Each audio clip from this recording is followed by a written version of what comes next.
Bonjour, eh bien c'est le 15e numéro de Lecture Plurielle. Aujourd'hui nous allons parler de cette fraternité qu'on semble avoir oubliée. Alors j'ai invité Jean-Pierre Godard qui va se présenter. Je ne sais pas ce qu'il va vous dire, mais ce que je sais c'est que je suis très heureuse de l'avoir invité.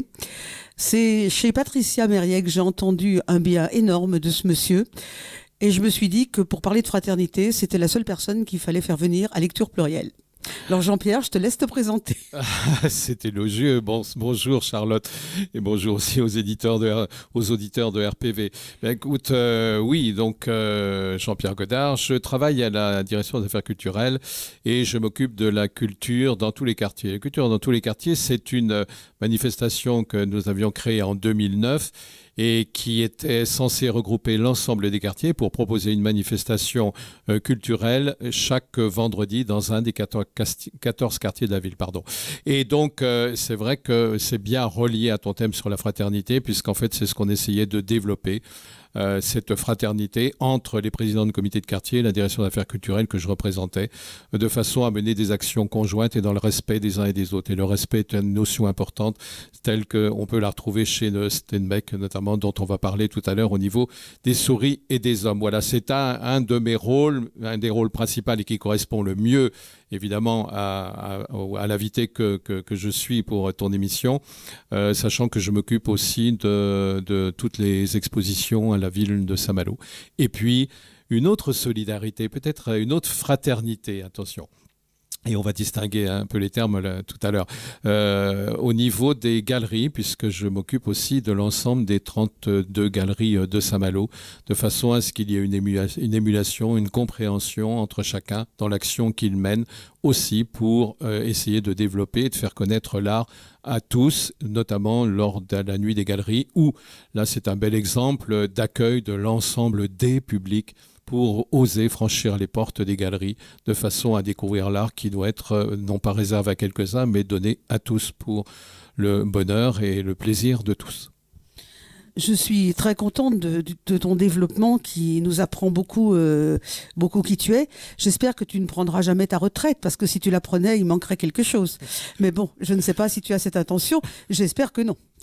Alors, on a décidé de parler de fraternité et je voudrais dire que cette fraternité, elle vient du mot latin « frère » et ça se définit comme un lien d'abord de solidarité qui devrait unir tous les membres d'une famille humaine, puis elle se définit par quelque chose de différent. Quand on appartient à la même organisation, qu'on participe à un même idéal, eh bien, on peut dire qu'on est fraternel.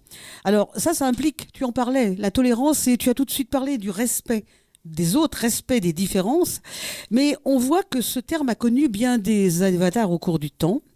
Et moi, j'avais envie qu'on revienne sur ses origines, sur les manquements qu'on a fait à ce mot, et puis essayer de montrer en quoi l'œuvre de cet immense Steinbeck est encore aujourd'hui très actuelle à travers donc des souris et des hommes.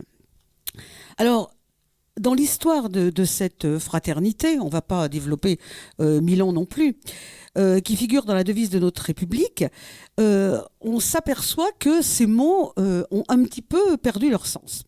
Alors, dans son ouvrage, le moment fraternité, Régis Debray disait que la fraternité, c'était la mal-aimée de la République, ce qui commence à faire très très peur. Alors, les dictionnaires en ont donné des définitions différentes, peu importe. Ce qu'il faut savoir, c'est que ce mot, il s'est affirmé dans le contexte de la Révolution française. Donc, il y a toute une source là qui est importante. Alors, depuis le frère qui était le membre d'un groupe religieux, l'Europe des Lumières, en passant par la franc-maçonnerie, on a vu un déploiement de ce mot assez radical et on a vu surtout une dénaturation de ce mot. Alors, la famille était le modèle idéal, et je ne sais pas ce que tu en penses, Jean-Pierre, mais dans une société qui était faite de 3 ordres, où on pratiquait encore l'esclavage, où il a fallu entendre les voix de Montesquieu au XVIIIe siècle, Rousseau au XVIIIe, mais avant Montaigne, c'était quand même formidable de dire que les hommes sont fraternels. Alors après, il a pris ce caractère universel, et là, il est à distinguer par exemple, de ce que certains ordres pratiquaient en le déviant, la charité chrétienne, qui était, à l'époque, que le riche donne un peu aux pauvres, mais qui n'était pas une éthique. Le riche donnait un peu aux pauvres, ça ne changeait pas radicalement la relation inégalitaire dans le monde des hommes. Et la vraie charité chrétienne, c'est un peu différent de ce qu'elle était pratiquée à cette époque-là. Et puis, ce mot s'enracine dans une société et il prend son sens à travers le diptyque républicain. Donc on se saluait au terme de salut et fraternité. Et donc, quand on reprend la Déclaration universelle des droits de l'homme, qui a été finalisée en fait en 1948 simplement, tous les humains naissent libres et égaux en dignité et en droit. Ils sont doués de raison et de conscience et doivent agir les uns envers les autres dans un esprit de fraternité. Donc, pas de domination sur les autres, pas de pouvoir sur les autres, surtout pas de pouvoir héréditaire, et la loi doit être la même pour tous. Cette devise, c'est Robespierre qui l'a appliquée en premier en 1789. Et ce qui est intéressant, c'est qu'en 1789, il y avait deux principes, la liberté et l'égalité. Et c'est un an plus tard, dans cette magnifique fête de la Fédération, au Champ de Mars, qu'on lui adjoint le mot de fraternité, qui va apparaître qu'en 1880, sur tous les frontons de la Troisième République, et au XXe siècle, elle sera adoptée durablement. Et moi, j'aimerais qu'on revienne ensemble sur ces trois mots. Parce qu'on dit que s'il n'y a que liberté, on va vite tomber dans le libéralisme intégral, la liberté, je fais ce que je veux, c'est les plus forts qui vont l'emporter. Tous ceux qui sauront bien parler, voilà, le profit qui tient compte de personne. S'il n'y a qu'égalité, alors c'est la porte ouverte à tous les totalitarismes. On est tous égaux, il n'y a plus de taille, il n'y a plus de loi, il n'y a plus de respect. Ça nous donne quand même Joseph Staline, paradoxalement le petit père du peuple. Mao, bien sûr. Pol Pot. Et puis, même le nazisme, qui profère l'inégalité des races. Donc, on peut dire, et ça, j'aimerais que tu me dises ton avis, ce serait bien la fraternité seule qui permet de conglomérer ces choses-là, qui en font une république parfaite pour que ces idées soient respectées. En somme, ces idées de liberté et d'égalité, seule la fraternité peut les rendre harmonieuses. Tu es d'accord avec ça ? Oui, je pense que c'est de toute façon, c'est le ciment, et c'était tout à fait intéressant que dans la devise, il y ait d'abord liberté, égalité, puis qu'après, Robespierre pense à rajouter fraternité. C'est vrai que c'est un mot qui, au fil du temps, on retient souvent liberté, égalité, puis fraternité, on ne sait plus trop ce que ça recouvre. Et c'est bien que tu fasses une émission sur le sujet, que tu reprécises les choses comme tu viens de le faire. Je trouve ça très bien. Mais c'est toute la difficulté et l'ambivalence dans notre monde, c'est que d'un côté, c'est vrai qu'on souhaiterait qu'il y ait de la fraternité, puis d'un autre côté, il y a des gens qui sont de plus en plus individualistes. Alors, en quoi peut consister l'action qu'on peut mener ? Parce que quelque part, on a du mal de faire bouger, puisque tu parlais de liberté et du libéralisme, on a du mal de faire bouger un peu ces lignes-là. Sachant, rappelons-le quand même, comme un journal, un quotidien en parlait la semaine dernière, c'est-à-dire que en 2016, 1% de la population mondiale détiendra 99% des richesses. Donc, il y a quelque chose qui ne fonctionne plus. Alors, comment les gens peuvent-ils, à l'intérieur de ce système, trouver leur place et développer une fraternité qui est la source de notre vie ensemble? Ça, c'est fondamental, je crois. Et ça tient à quoi ? Finalement, on se dit que peut-être il y a certaines lignes donc on ne peut pas faire bouger, bien qu'on en ait envie, mais d'autres... à notre échelle, peuvent peut-être trouver une résolution, et c'est de par notre action quotidienne qu'on peut peut-être faire bouger ces lignes, et c'est en ce sens, et c'est en quoi j'essaie, moi, d'agir. Donc, tous ces petits moments qu'on peut traverser les uns avec les autres sur un objet, moi c'est l'objet culturel, mais qui au-delà de ça fortifie les gens aussi qui m'aident dans l'ensemble des 14 quartiers de la ville, et puis aussi font réfléchir sur certaines pièces qu'on peut proposer ou des propos qui sont tenus par des comédiens. Et je trouve que là où les gens vivent, ça c'est important. Donc, cette notion de fraternité est pour moi fondamentale. Je crois que je l'applique régulièrement dans mon travail. Et tu as souligné une chose qui était importante, puisqu'on a parlé du respect, c'est aussi le respect de chacun. C'est-à-dire qu'il n'y a pas un dominateur, un dominé, quelqu'un qui va dire « moi je sais, toi tu ne sais pas, je vais bien que tu m'aides », mais non, c'est pas ça, c'est on travaille ensemble et on essaie de développer cette fraternité ensemble pour le bien commun. Et chacun, c'est donc du ressort de nos petites actions quotidiennes qu'on peut peut-être faire émerger et réémerger cette notion de fraternité. Alors moi, j'aime beaucoup ce que tu dis concernant le quotidien. Parce qu'on a tendance à se dire que, voilà, on va organiser une grande messe de la fraternité. Alors j'emploie évidemment la grande messe au sens révolutionnaire du terme. Une grande messe de la fraternité. Tout le monde est dans la rue, tout le monde se mobilise. On a vu ça pour Tout le monde est Charlie. Sauf que pour le long du défilé, il y en avait qui n'étaient pas Charlie du tout et qui profitaient du défilé justement pour venir semer des germes mauvais. Donc, les grandes messes de la fraternité, moi j'aime beaucoup ce que tu as dit sur le fait que la fraternité, elle est quotidienne. Elle est dans la main tendue à celui qui pue. Je t'avais dit ça quand on préparait l'émission. Celui qui pue, parce qu'il ne va pas de toute façon nous pourrir la main. Donc voilà, on observe ces choses dans les stations de métro, je te disais mon expérience. Quand vraiment on était, on est dans une station de métro, il y a un clochard sur un banc, tout le monde s'agglutine de l'autre côté. Des fois que le clochard, il allait nous agresser. Et j'avais fait cet acte une fois, mais un peu de rebelle, hein, d'aller m'asseoir à côté de lui et de lui serrer la main, parce que ce qu'il voulait, c'était pas 1 euro, c'était un regard de fraternité. Et le jour où j'ai compris ça, ça m'a littéralement bouleversée. Parce que qu'on donne du pognon, ok. Mais qu'on donne ses yeux, ça, c'est beaucoup plus difficile. Et on se dédouane par le pognon pour pas donner son regard. Alors, justement, j'aimerais qu'on voit, bien sûr, un peu rapidement, ces manquements à cet idéal. Parce que ce mot, et je pense que quand j'ai parlé de l'homme qui pue, tu vas nous lire quelque chose là. Aujourd'hui, il semblerait que ce mot ne soit plus qu'une promesse électorale et qu'on préfère la solidarité, qui va être moins pénible, parce que ça va être une traduction concrète de cette fraternité, mais c'est aussi beaucoup plus restrictif, parce qu'on peut être solidaire 5 minutes, mais fraternel, on ne peut pas l'être 5 minutes, parce que ça met en œuvre un projet politique de société. Et donc, les nombreux freins auxquels nous nous heurtons, tu en as déjà parlé, c'est des obstacles insurmontables, mais insurmontables pourquoi ? Je crois qu'il y a faute de bonne volonté. Jules Romain écrivait Les hommes de bonne volonté. Je le relis fréquemment en me disant est-ce que je suis une femme de bonne volonté ? Ma réponse est non, parce que trop souvent je ne le suis pas. Eh bien, faute de bonne volonté et faute du piège que représente la mondialisation. Hein, on est vraiment soumis à tout ça. Alors, dans notre société, j'ai toujours trouvé qu'on donnait le pouvoir à l'image, à l'apparence, à l'être. Le statut social, c'est ce qu'on a. On n'est pas ce qu'on est, on est ce qu'on a. Et on est ce qu'on a, je trouve que c'est terrifiant. T'as pas de carnet de chèques, t'existes pas. Et donc, l'argent est préféré à toutes les valeurs. Pourquoi dans notre société, les chômeurs et les jeunes sont mis à l'écart ? Parce que ce sont de mauvais consommateurs. Et ça, c'est quand même incroyable. Ce qui entraîne les peurs. L'immigrant qui va arriver, l'émigré, il va nous prendre notre boulot. C'est juste s'il ne nous prend pas nos femmes, notre travail. On a peur du délinquant. Et la seule valeur maintenant, c'est la sécurité.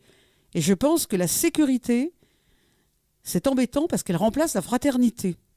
Alors que si on était dans un monde fraternel, on ne se poserait pas la question de la sécurité. Je pense aussi que l'école est terrible parce que l'école a abandonné sa vocation. Maintenant, l'école, c'est elle qui dispatche l'inégalité. Je citerai qu'un exemple. Quand on propose un voyage aux États-Unis, et j'adore New York. Je ne connais pas les États-Unis, mais j'adore New York. J'adore être sur les pelouses de Central Park et regarder le ciel.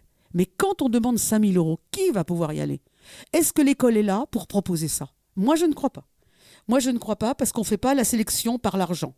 Et puis, on arrive, évidemment, à cette perte des valeurs républicaines qui nous amène à tous ces archaïsmes religieux qui font intrusion sur la scène politique. Le solidaire est remplacé par le mot religieux. Le mot frère devient communautariste. Et on a quand même cette phrase incroyable des islamistes qui lancent à leurs opposants « Nous sommes de la même famille », alors que leurs frères sont ceux qui soutiennent leurs exactions. Comme par exemple décapiter Hervé Gourdel, qui essayait de comprendre le pays en se rendant dans cette magnifique Kabylie. Bon, il y a quand même un problème. Donc aujourd'hui, moi je voudrais te demander si malgré les petits sursauts que nous avons, il existe selon toi une vraie alternative juste, fraternelle, ou si vraiment on en est fort loin, alors qu'on en est fort près dans des souris et des hommes. Est-ce que tu trouves qu'il y a beaucoup de sursauts ? C'est une vaste question, Charlotte. Je comprends bien. Difficile de résoudre en une demi-heure. C'est pour ça que, si tu veux, lorsqu'on a l'impression d'un tsunami, lorsqu'on évoque ce problème, on a l'impression d'un tsunami et on se dit comment est-ce que je vais pouvoir résister à ce tsunami ? Eh bien, peut-être soi-même en mettant quelques petites barricades qui peuvent freiner ce tsunami et peut-être laisser derrière quelque chose, un vaste plan qui soit peut-être un peu plus vivable pour les hommes. Et je pense que, hélas, on ne peut que s'attacher aux différentes actions que les uns et les autres, tu en parlais tout à l'heure dans le geste que tu faisais avec un SDF dans les couloirs du métro, on ne peut hélas, pour le moment, que s'attacher aux gestes que nous allons faire. Nous sommes tous responsables. Quand on parle de l'écologie, c'est le même problème. Évidemment, ça peut être quelque chose, la palissade, mais c'est vrai que chacun doit pouvoir, là où il est, faire un effort. Eh bien, au niveau de la fraternité, ça va être la même chose. C'est là où je suis, qu'est-ce que je peux faire ? Et ça, c'est quand même important. Parce que sinon, essayer de traiter le problème dans sa globalité, je pense qu'on va s'échiner pour rien et qu'on va arriver à rien. Donc, c'est malheureusement, comme en écologie, ce que je peux faire, moi, dans mon coin, là où je suis, dans mon quotidien, pour apprendre à regarder l'autre, non pas passer très vite, comme tu disais tout à l'heure, ne pas passer très vite à côté, mais lui dire, tiens, il a fait ci, il a fait ça. C'est le même problème sur la route, lorsque les gens s'agressent pour un rien, pour un refus de priorité. Eh bien, je pense que c'est la même chose. C'est à chaque fois essayer de réfléchir sur soi, de se dire, j'ai eu ce geste-là, parce qu'on l'a tous, quelquefois. Et pourquoi j'ai eu ce réflexe-là ? C'est quelqu'un qui est comme moi, c'est un homme qui vit sur Terre comme moi. Eh bien, à ce moment-là, il a peut-être fait une petite erreur ou autre, ou c'est peut-être moi qui suis responsable, je ne sais pas. Mais je dois réfléchir, je dois prendre conscience que finalement, j'ai affaire à un autre homme qui vit sur cette planète d'un certain nombre de milliards d'individus. Et on est obligé, si on veut continuer et si on veut que notre planète existe, on doit soi-même adopter une autre façon de concevoir la vie, les autres et nos rapports avec les autres. C'est quelquefois difficile, mais on doit arriver à prendre sur soi et je ne vois pas d'autre solution pour changer le monde. Après, il y a des changements politiques, ça c'est un autre problème, mais bien qu'il soit à l'heure actuelle très difficile de par le contexte dans lequel nous vivons, qui est un contexte de mondialisation, où la politique s'est aussi diluée à l'intérieur du monde économique et où là, les gens perdent leurs repères. Qu'est-ce qu'il leur reste finalement ? On revient un petit peu sur ce que tu disais au départ, sur la notion de famille. C'est vrai qu'on se rend compte que, notamment chez les jeunes, 70% des jeunes pensent que la valeur première, c'est la famille. La famille aussi, elle est à replacer dans le contexte d'une société. C'est une grande famille qui doit apprendre à vivre ensemble. Et dans une famille, on doit apprendre à se respecter, même si on a des divergences sur nos avis, qu'ils soient politiques, économiques, amoureux ou autres. Et c'est vrai que tu as raison de dire ça, parce qu'on voit que la solidarité, la fraternité, elle a commencé avec cette famille. C'était d'abord ce modèle idéal. Et moi, je suis heureuse quand mon plus jeune fils dit oui, mais si l'un d'entre nous a un problème, il y aura la famille. Je me dis, ça remplace ce qu'on met sur le fronton des aiguilles. Alors, si tu veux bien, on va regarder notre texte Des souris et des hommes qui, moi, j'intitule Un rêve de fraternité. Alors, avec ce titre qui pose directement l'issue tragique, parce que c'est pas des hommes et des souris, mais des souris et des hommes, et elles sont mises sur le même plan. Des souris et des hommes. Ça veut dire qu'on se dit là, on a un petit peu de mal. L'homme ne précède pas l'animal et le petit animal fragile. Alors, on connaît ce roman de Steinbeck de 1937 sur la misère des journaliers, sur leur solitude existentielle. Alors, je le dis en quelques mots, au ranch de Curley, on embauche et donc arrivent deux personnes, Georges et Lenny. Lenny est un est un handicapé. Lenny est un géant qui n'a pas toute sa tête, qui a ses bras en revanche. Donc il est très intéressant dans le ranch. Mais il n'a pas toute sa tête et surtout, sa tante lui a appris, essaye de lui apprendre la douceur en caressant des choses douces. Et il caresse des souris et il les tue, évidemment. Il les trimballe dans sa poche, les souris résistent pas. Et malheureusement, il va se trouver dans un univers très sauvage. Et dans cet univers très sauvage, la douceur est inconnue, sauf en la personne d'une femme, la femme du fils du ranch, qui va incarner la douceur, et ça va se terminer très mal pour Lenny, parce qu'il va vouloir caresser la femme de Curly, lui caresser les cheveux. On n'est pas dans une agression. Et comme elle ne va pas vouloir qu'il lui caresse les cheveux, eh bien, il va faire comme avec ses souris, il va forcer la caresse, et elle va mourir. Et donc là, c'est un rêve de fraternité de George. George voudrait trouver le paradis perdu, cette espèce d'Arcadie.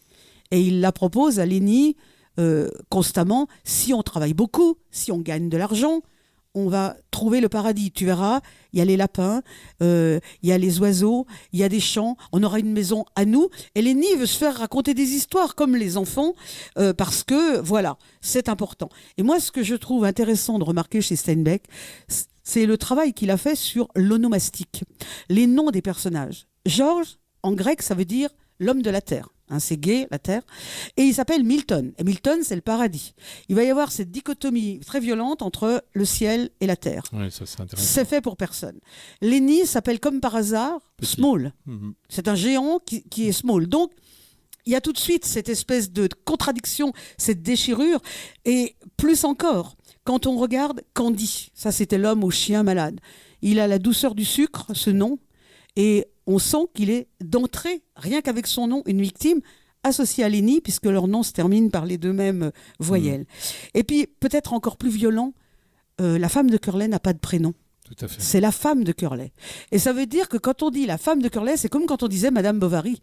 Qui est Emma derrière Madame Bovary? Et la femme de Curly. Et donc, elle est comme la femme de Curly. Forcément, c'est un monde, et je t'avais dit ça me paraissait intéressant. Il y a une femme et il y a 9 hommes, il y a un vieux en face de 9 jeunes, il y a un noir face à 9 blancs, oui c'est ça, face à 9 blancs, oui. Et il y a un simple d'esprit face à 9 autres qui sont saints d'esprit, paraît-il. Alors là, on sent très bien qu'il n'y aura pas d'égalité, pas de liberté, pas de fraternité dans ce monde où tout ne peut se dénouer qu'en tragédie. Alors, bien entendu, on est dans la Grande Dépression, cette période où la vie est très dure et où Steinbeck dénonce cette condition sociale qu'on fait à tous les marginaux, les déficients mentaux, les noirs, les femmes, les miséreux. Et on se souvient, et peut-être que c'est un des extraits que tu voulais lire, ça, on se souvient de cette scène atroce où Candy n'a plus pour vivre qu'un vieux chien malade qui pue. Et il pue, mais il pue pas plus que les hommes qui reviennent de travailler les champs. Et Carlson essaye de faire accepter à Candy l'idée de tuer son chien. Et il y a cette scène extraordinaire où Carlson prend le chien, et je me souviens de Candy sur sa paillasse qui entend le coup de feu et qui tressaille parce que son chien, c'était la dernière lumière qui pouvait éclairer ce qu'il avait à l'intérieur. Et donc c'était intéressant encore parce que c'est la mise en abîme du lynchage qui va arriver à Lenny. Lenny, il pue pas, mais il n'est pas normal, donc on va forcément l'exclure. Donc si tu as un extrait, tu veux nous dire quelque chose sur cette absurdité des hommes, ou ce que tu penses, comment tu as ressenti, toi? Mais c'est vrai que c'est très fort, parce qu'en fait, ce sont tous des journaliers, donc des gens qui vivaient pauvrement. Et c'est vrai, quand ils avaient 3 sous, ce que dit la femme sans nom, dit de toute façon, votre rêve est inaccessible, parce que vous faites partie de tous ces gens qui passent dans les ranchs, qui gagnent un peu d'argent et qui vont dans les bordels, bah oui, et puis et qui vont se saouler. Voilà. Et en fait, votre rêve est inaccessible. Et d'ailleurs, à un moment, il le met, je crois que c'est Georges qui dit à un moment, les types comme nous, qui travaillent dans les ranchs, il n'y a pas plus seul au monde. Ils n'ont pas de famille, ils n'ont pas de chez soi. Ils vont dans un ranch, ils y font un peu d'argent, et puis ils vont en ville et ils le dépensent tout. Et pas plus tôt fini, les voilà s'échiner dans un autre ranch. Et ce qui est important, ce que dit Steinbeck, ils n'ont pas de futur devant eux. Et ça, c'est comme... Et Georges dit, avec son rêve, évidemment, « Ah oui, mais pour nous, c'est pas comme ça. Nous, on a un futur. On a quelqu'un à qui parler qui s'intéresse à nous. » Et c'est vrai qu'on peut faire le rapport avec, dans notre société, si quelqu'un s'intéresse à moi, si quelqu'un me montre quelque chose et me dit « Tiens, viens voir ça, viens, je t'accompagne, on va en parler. » et autres. C'est parler à quelqu'un. Et c'est dans notre monde de solitude. La fraternité, elle est là aussi. Elle est aussi dans cette extrême solitude dans laquelle vivent beaucoup de gens. On parlera des personnes âgées, mais il n'y a même pas besoin de parler des personnes âgées, des personnes tout court qu'on rencontre dans la rue, qui ont des regards vagues parce qu'ils ne savent pas à qui adresser finalement ce regard. Exactement. Pour pouvoir exister. Je crois qu'il le dit d'ailleurs, à un moment, le palefrenier qui... Crooks. Oui, le Black, il dit bien, et à un moment il dit, mais tu sais, moi, ce qu'il faut à un homme, c'est quelqu'un près de lui. Lui vit tout seul dans sa chambre, il n'a que les livres, et parce qu'évidemment il est noir et il ne peut pas trop parler avec les autres. C'est encore un double problème. Mais ce qu'il faut à un homme, c'est quelqu'un près de lui. Et ça, c'est quand même, je veux dire, sur la fraternité, on en est là. Il n'a pas besoin de chercher midi à 14h, comme disait Morestan, dont on parlait tout à l'heure. Il suffit d'être autour de soi et d'apprendre aussi à manier ces petits fils dans la fraternité que sont les exemples qu'on a tous les jours sous les yeux dans notre quotidien. Je crois que c'est tout à fait ça, et ce que tu dis, on a besoin de quelqu'un, ce sont des phrases extrêmement simples, mais Steinbeck a cet art extraordinaire d'aller chercher avec la sobriété la plus grande la justesse du mot, la justesse du discours. Il écrit comme on écrit au scalpel, ce sont des coups de fouet que donne Steinbeck, mais je crois qu'il n'y a pas un auteur américain, je parle de l'Amérique du Nord, plus fraternel que cet homme-là qui a connu ça. Alors après, en Amérique du Sud, il y a quand même Gabriel Garcia Marquez, mais c'est un autre problème.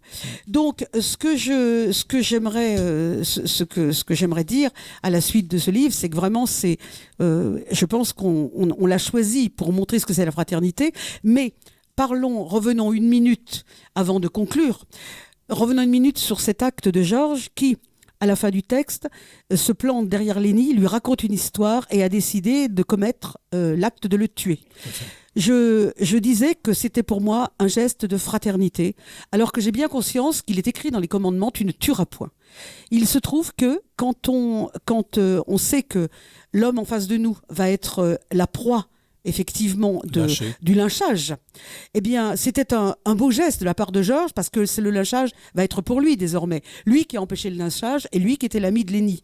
Et donc moi j'ai toujours trouvé ça très bouleversant, cet homme qui lui dit, tu vois, il y a un au-delà, il lui donne ce paradis, mais il lui donne ce paradis d'une manière qui n'est pas forcément chrétienne, mais il lui donne ce paradis parce qu'il n'y a pas d'autre possibilité.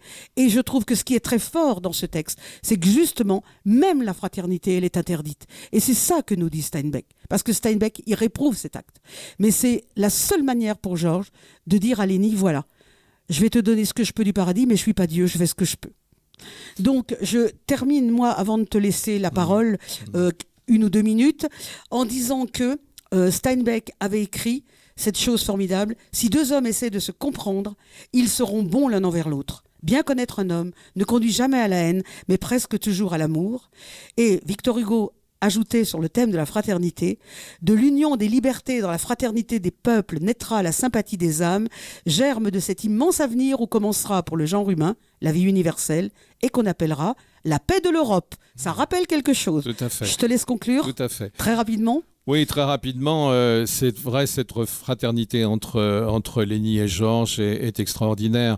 Et ce qu'il y a d'intéressant dans le roman de Steinbeck, c'est quand même 180 pages, mais c'est vraiment du condensé, mais de l'excellent condensé sur la fraternité. Tu as bien fait de choisir cet ouvrage de référence. C'est aussi la façon, et c'est ça qui m'a intéressé, la façon dont cette fraternité peut aussi s'étendre.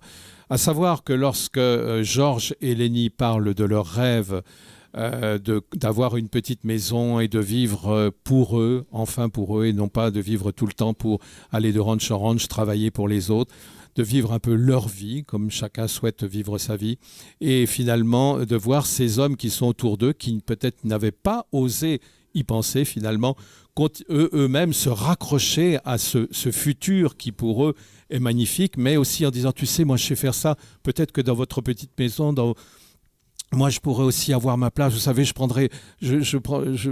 serai là, je prendrai pas beaucoup de place, mais je peux être à vos côtés. Et puis un deuxième, et puis un troisième. On se rend compte que finalement, la société pourrait peut-être se reconstruire autrement s'il n'y a pas, après, évidemment, ce drame, mais c'est un roman, ce drame avec Lenny qui ne veut pas tuer, qui aime finalement la douceur, mais qui est même lui-même victime de sa force naturelle qui est extraordinaire et qu'il n'arrive pas à maîtriser. C'est dommage. Mais bon, c'est un roman, bien évidemment, mais c'est montrer quand même que la fraternité peut trouver et peut finalement gagner du terrain. Et je pense que c'est ce qu'on souhaite et ce qu'on essaie de faire les uns et les autres, au moins une bonne partie d'entre nous. Et peut-être qu'il y en a plus que l'on croit. Merci beaucoup, Jean-Pierre, pour ta présence Charlotte. ici. Merci.